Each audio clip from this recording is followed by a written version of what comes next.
All right, let's go to Ann in Tulsa, Oklahoma. Ann, what's up? Hey, how are you? I'm super good. How are you? Doing okay. Really happy to be on the show. I'm just thrilled. Well, I'm glad that you called. I'm thrilled as well. So we're double thrilled. What's up? How can I help? So, a few weeks ago, I was hospitalized for suicidal ideation. Okay. I'm home now, and I'm back at work. Good. But things are still, kind of weird and kind of different. And I really just wanted to know, how can I walk through this season well, especially with my husband? What a great question. Okay, so you are married. Do you have any kids? No kids. So tell me about what happened. What happened and how'd you end up in a hospital? Yeah, so I have a history of trauma. Okay. And been diagnosed with PTSD, and I started having these panic attacks. And in the panic attacks, I would really believe that people would be better off just without me. And so I was having a really horrible panic attack and believing that. And it was like something just snapped. And I was like, okay, well, I need to find the best way to, kill myself. And luckily, my husband and I were able to see my usual counselor. And, we talked to her about what's been going on. And, I got to that point where I was not confident that I could promise to keep myself safe. And so they decided that it would be best for me to go inpatient for a while. And did, kind of changed up some medicine, learned some new coping tools. And so you've been out for a few weeks? Yes. And how are you feeling now that you're back home? It's weird. Things are starting to get back to normal. Every once in a while, I'll do something with my husband and, I'll feel that joy again. I'll be like, we're getting there. Yeah. But then there's also things that are just really weird. Like, what's weird? Our medicine's locked now. Yeah. And, we're having to really pay close attention to, what we do and don't do to try to avoid, triggers and just not get too tired so that I end up a mess. And I just feel really embarrassed that I was there in the first place because, on the outside, I'm still holding it together really well, and not a lot of people know what actually happened. Okay.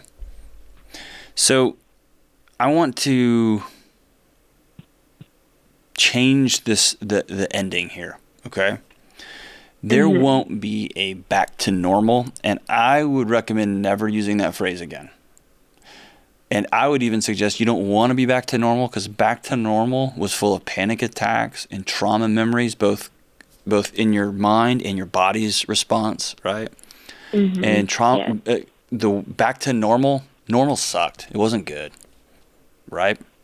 And so what we're doing now is we are building a new tomorrow that's going to be different and stronger and more secure and more extraordinary than anything the people who hurt you could have imagined for you, anything that you, when you married this great guy, could have imagined, anything that you had in your heart and mind.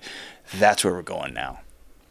And so sometimes the burden, the weight of trying to drag around what was into our present is so exhausting. Dude, I'm just out. I'm done, right? There's a whole new energy with the excitement of building something new and the excitement of here's where we're going. And we're gonna stumble and trip and fall and think, God, you've got an awesome guy walking alongside you.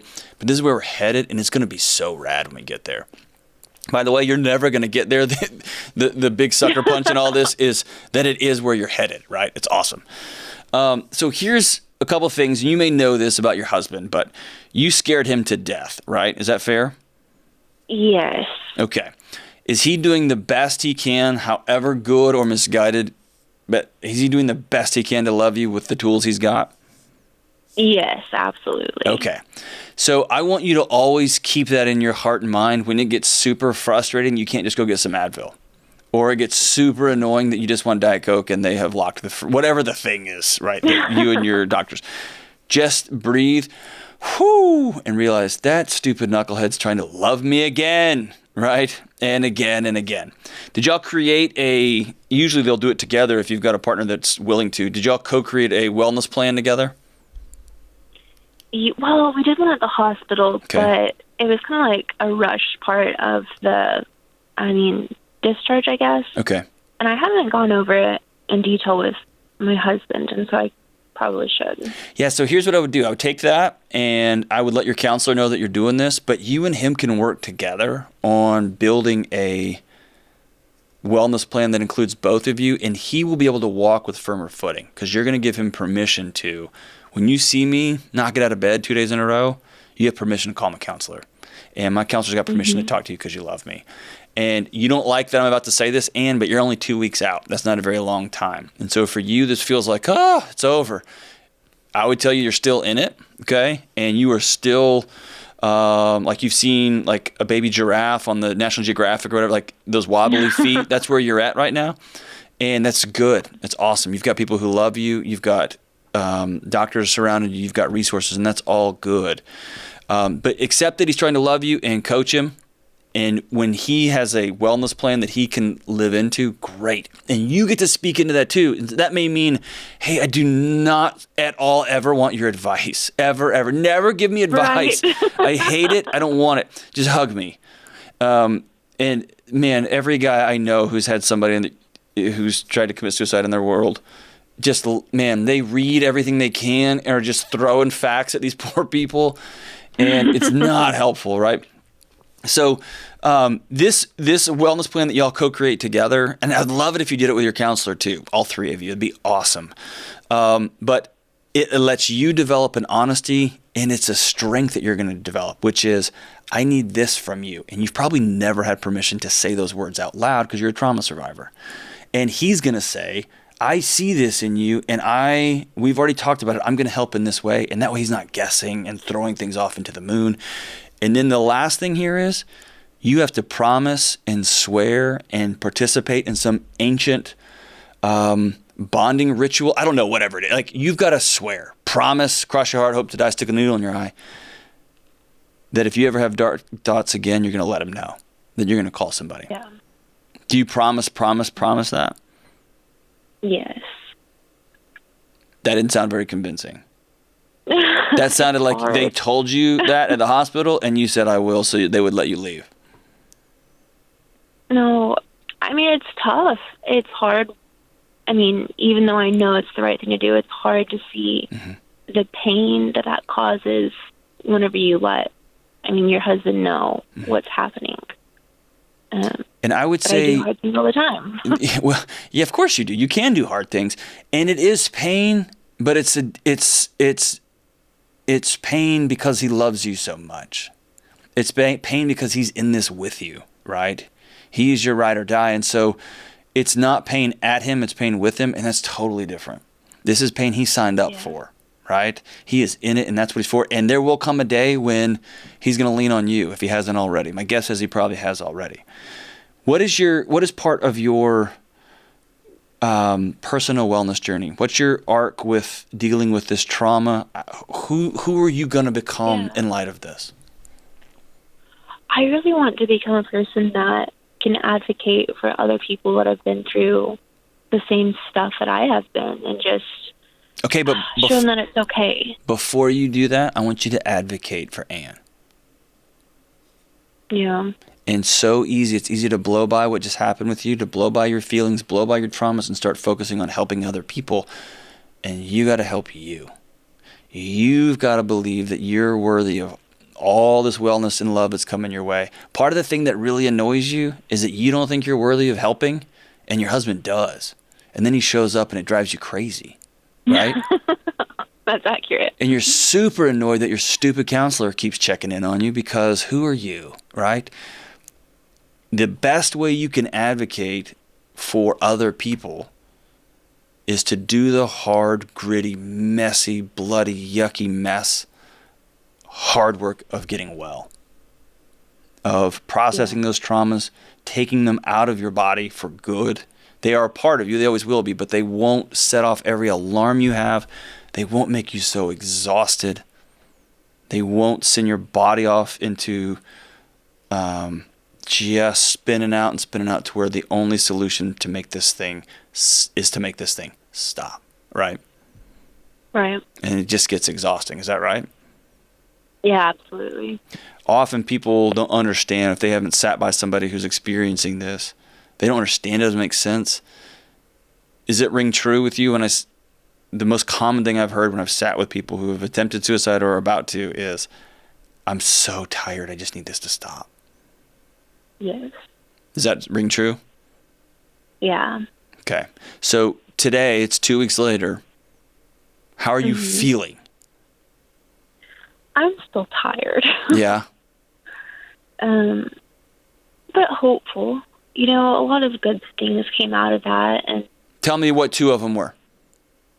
I actually made friends while I was inpatient. Hey, how cool is it? And I'm laughing because that's one of the most common things I hear. Like, I got 2 new bros. Listen. I know. How cool is it, though? Okay, I'll back it up. Tell me if this is your experience. You went in there the next morning, because the first thing they do is they make you sleep, right? So the next morning you wake up and you see a group of people and you're like, whoa, I'm not that, right? Did you have that experience? To an extent. Some of them I was like, okay, I'm not the odd one out here, but there were others that, yeah. Okay, so you're so kind. The 2 responses are, number 1, oh my gosh, I'm not alone. I thought I was nuts, and I'm not alone. And number 2, woo, okay, they super need to be here. I don't, right? And then you start thinking, what am I doing? I get embarrassed, right? So here's the thing. The people who loved you, the professionals in your life, they said this is the right place for you. And they did the right thing. You did the brave right thing. You've got zero reason to feel embarrassed or ashamed, okay? The same as if you broke your ankle and you went to the doctor to get a cast on it. You wouldn't come out and people would be like, oh, that's so lame. You got a cast? You got an X-ray on your broken ankle? How dumb. Same thing, okay? Or if you severed a finger that you went and got it sewed back on. No one would give you a hard time about that.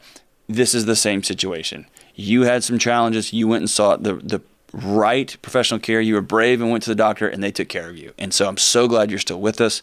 So glad you made this call. And now it's about who you're going to be. You are not alone, Ann. Do you promise me when I tell you that? Yeah. And I don't know if you've listened to the show, but one promise I make is I won't lie to anybody. And so if I didn't believe this, I wouldn't tell you. You are absolutely worth being here tomorrow and the next day and every day after that. The world will be a darker place without you here, okay? I know you don't fully believe when I say that yet. You're 2 weeks out, and that's okay. But I want you to continue to use that as a touchstone. And your husband, who has a whole lot more impact in your life than some idiot on the radio does, he tells you the same thing, okay? Yeah. We're glad you're here, and you're worth being here, okay? Now, the fun, adventurous, exciting part of what comes next. There is no back to normal. It's all new from here. And that's the most exciting, fun part, because you get to create and build what that's going to look like. And so glad that you got somebody you can ride with, and you met 2 new folks on the inside, and y'all can be best friends forever. You probably won't be, but hey, it is super fun that you've got those folks. Make sure you stay connected to your doctor. Make sure you stay connected to your counselor. Make sure you stay plugged in with your husband. Y'all co-create a plan together so he knows how he can best love and serve you. You know how you can slowly start taking these steps on standing up tall, letting your voice be heard, letting what you say matters, what you want matters. And you promised in front of a lot of people, you promised that if you ever have a dark moments again, if you ever think about hurting yourself again, you're going to reach out. And we're going to hold you to it, and we're going to hold you to it. Okay? Thank you so much for your call. We love you, and we're so glad you're with us. I cannot wait. To see the exciting things you have ahead of you. I can't wait to see the grind and how hard it's going to be, and the little step after little step after little step. It's not going to be easy. But I can't wait to see your journey from here.